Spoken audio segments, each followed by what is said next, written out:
Katika harakati ya ukuzaji wa talanta miongoni mwa watoto,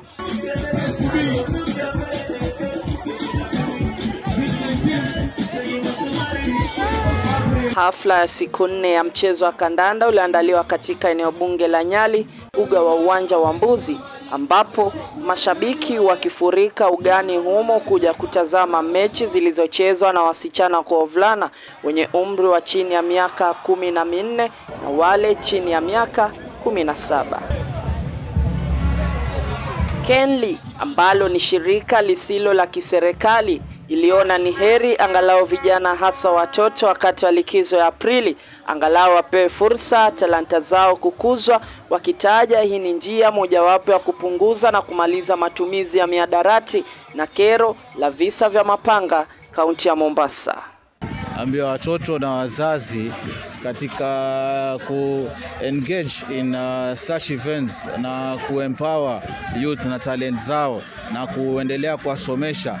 Tunajaribu eradicate hizi issues, na ndio hiyo time tumechukua kuandaa hafla kama hii, tuwalete hapa pamoja waelewe kuwa kuna mambo mengine kadri na mihadarati na pia kufikiria mambo mengine kama uhalifu yenye yasaidii jamii. Katika ile hali ya uhalifu tunaona kwamba hii tournament imefanya watoto wengi sana, concentration yao imekuwa katika tournament. Bunge wa zamani wa Kisauni Ali Menza Mbogo, ambaye ni mstari wa mbele kulipigia debe swala la elimu kwa watoto, alifurahia kuwepo kwa hafla hii, akitaja ni jambo jema litakalosaidia kukuza vipaji vya watoto. Nataka niwapongeze organizers wa hii tournament ya leo ambayo inaendelea hapa katika uwanja wa Mbuzi, ya kuweza kuleta vijana wetu pamoja, vijana ambao kwa wakati huu wako katika mapumziko ya muhula wa kwanza, na kama tunavyojua hii ni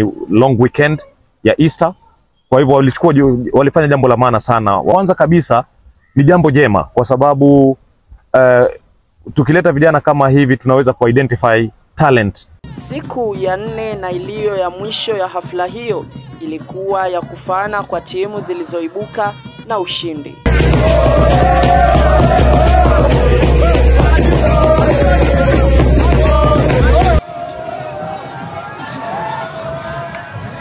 Washindi walipokea hela na kombe. Nikiripotia Mtoto News kutoka kaunti ya Mombasa, jina langu ni David Lukoye.